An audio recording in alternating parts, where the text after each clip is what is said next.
What's up, Internet? My name is Michael Cook, this is Blue Giant Media, and we're here to connect through gaming. Today we're going to take a look at Tiny Towns by Peter McPherson and published by AEG. We're going to get a quick overview of the game, then come back and I'll let you know what I do like, what I don't like, and who may or may not like Tiny Towns.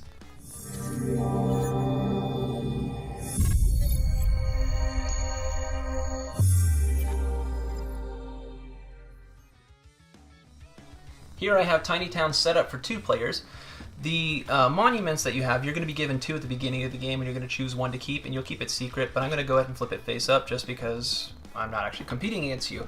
And there's a couple different ways you can play. You can either have 5 cards set aside and flip over 1, everybody places that resource, flip over the second one, everyone places that resource, and then every 3rd time you don't flip a card, everybody just gets to choose whatever resource they want. Or you can make it so the active player chooses a resource, everyone must place that resource, and then the next player becomes the active player and chooses a resource of their own. So for the sake of this particular walkthrough, I'm going to go ahead and use the cards. And what you're going to be doing then is you'll flip over a card. That's going to show a resource. It says glass. So each of us is going to place a glass in their tiny town. Then it's going to say wood, and each of us is going to have to place wood. And at this point, you can start looking and see what you might want to build. I might say, okay, well, I want to start working towards this theater.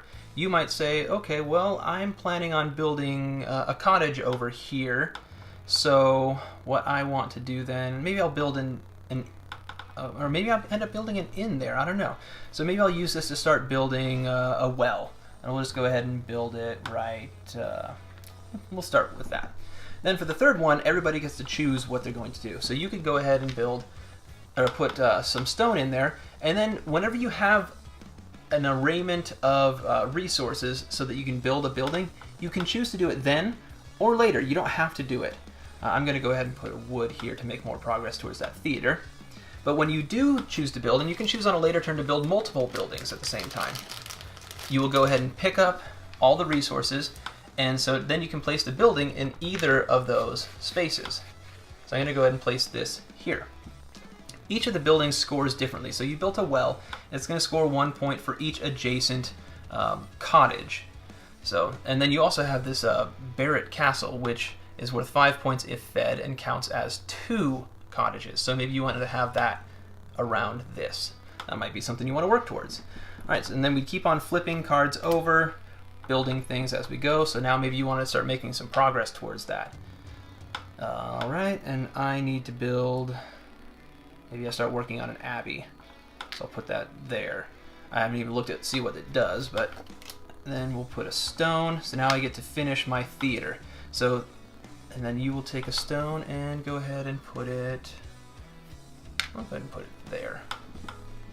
All right, I finished my theater, so I can go ahead and put all these resources away and grab a theater, and I have to put it in one of the spaces where it came from, so I'm going to go ahead and put it in the corner. The theater says it scores 1 point for each other unique building type in the same row and column, so up to 6 points if I have different buildings on each of these 3 and these 3 spaces in my little town.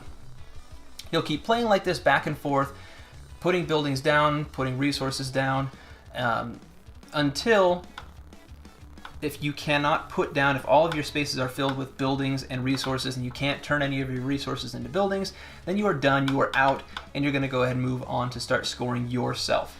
Once everybody is done, and everybody else gets to continue playing until their landscape is completely filled as well.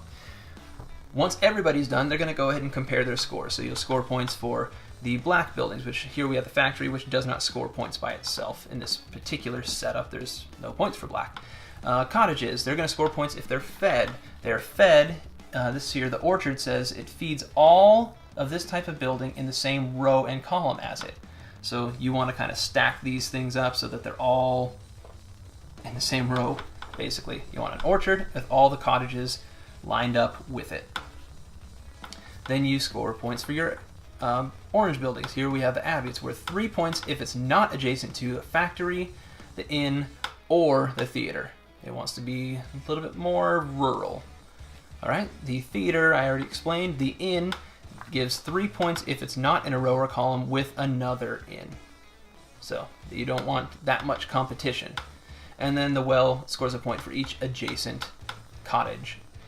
So then at the end, you'll also lose 1 point for every square in your landscape that is not used by a building or resource. So, because the resources come off the board at the end. At the end, whoever has the most points is going to be the winner. There's only one cottage, but there's 4 different cards for this red building, 4 different cards with orange, yellow, green, gray, black buildings. There's 4 possible ones that can get shuffled in to each setup, and then there's a whole bunch of these different monuments that you get to mix into the game, and that's pretty much the game. There's a solo variant as well, in which there's going to be, after this is shuffled, you will have 3 cards that you'll flip out. You choose to draft one of them, like maybe you want to do that. You put that card then at the bottom and flip out a new one, and then you get to choose from those 3. Maybe you want another brick, so you're going to go like that. You put another one out, and you'll continue like that again until you are done with your landscape. There's going to be some cards, types of buildings that are more interactive or less interactive, so they're going to be removed with a single-player game, or with the cards as the method of choosing the resource. There might be a little bit different, so because they say, well, if someone picks to put a specific resource out, you can put a different one, or you can put something else. So those are pretty much the only other things that you can do, and it is possible to have a negative score, so you can even win with a negative score if everybody else is more negative. All right, now that you have a pretty good idea of how to play through Tiny Towns, I'm going to let you know what I do like about it. First off, it actually is an abstract game when you think about it. And I'm usually not too big on abstract games, but I find this one pretty fun. I really like how you have these different buildings, and you can kind of look at them and see, okay, well, if I put these 2 here, that actually gives me an option to place either one of these 2 buildings depending on what my next resource is. That flexibility, that kind of ability to plan ahead somewhat, but also mitigate things a little bit, I think it's really fun. It's a good puzzle. The different buildings all give a little bit of a different feel, but each category has some similarities to the different possibilities for that particular color of building. And I think it's a fun puzzle trying to decide, okay, well, I know academically that if I put this building here, and this building here, and this building here, that's going to be what gives me the best score. But it just doesn't always shake out that way, so you have to kind of think about what you might actually be able to pull off and kind of play the odds a little bit. So I do really enjoy that. Just the puzzly aspect of putting them in there, when you have the chance to choose which are the resources you might want to play if you're playing that way. It's really interesting to try and choose not just what you want, but what you don't think your opponents want. That can be a really just gut-wrenching decision, trying to decide, okay, I really need this, but they need that too. They'll probably pick it, so I think I'm going to go with this one that no one else really needs, but I do. So it's an interesting interplay. Solo, it's a pretty fun solitaire game. It's a fun puzzle. It feels very similar to a roll and write to me. Like I really enjoy Railroad Ink. This scratches a little bit of that itch to me, so I do enjoy it quite a bit.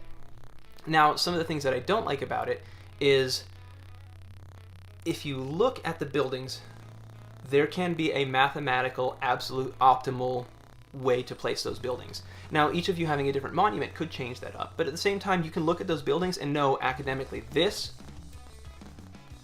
is what I want to do. This is what is going to be best. Then implementing that thing, it can then be frustrating knowing, like, I know what could happen and things just aren't going my way. For instance, if you're just doing the flipping the card thing, or when you're playing solo, sometimes it's frustrating because if you have to go through the deck, there might be cards that just don't come up, or cards that you don't want that come up way too often.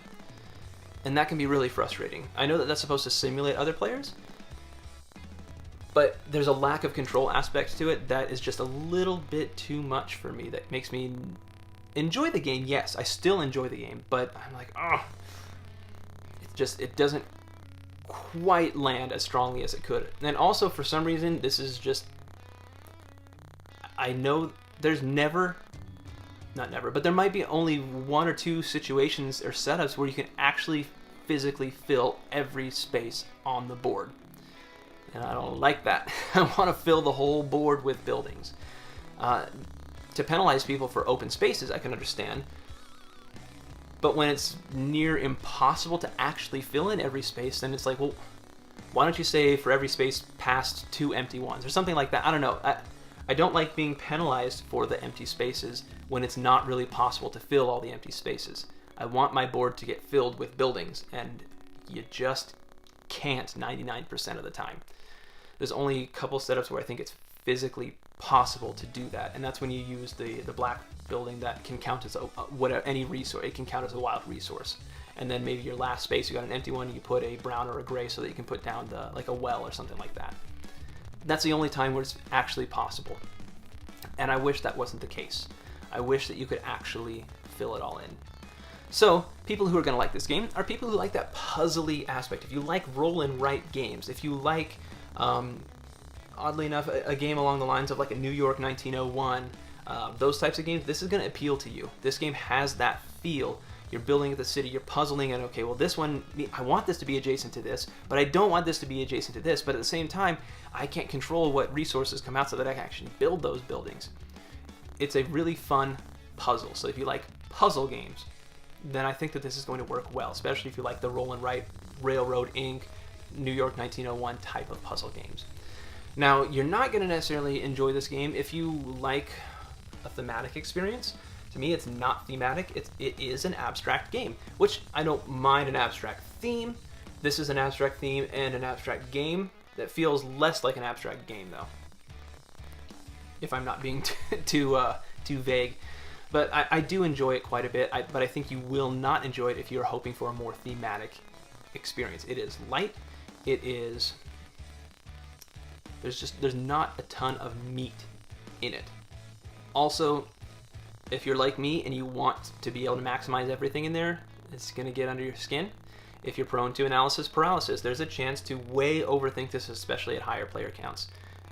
You might want to, at higher player counts, do the turn over 2 cards, which everyone has to place, and then everybody gets to choose the one resource of their choice. That might be the preferred method of play for you, especially with larger play counts. But if you're prone to that analysis paralysis, that might be a way to mitigate it, which is nice that it's there.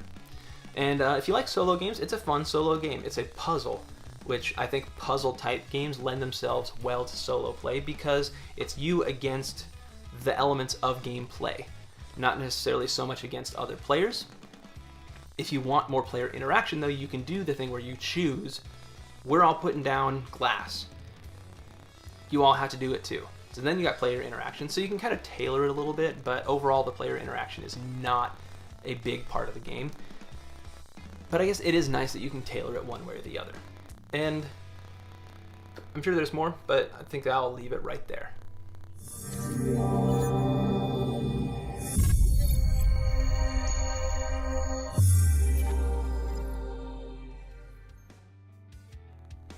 I want to thank you so much for being here. Let's go ahead and take the spotlight off of Tiny Towns. If you want to know more about the game, take a look in the description section and you'll find a link there to my unboxing, a real-time setup, and a little bit more detailed gameplay sample. And you can also find a link there to macronovaGames.com where you can buy Tiny Towns and a whole bunch of other great games.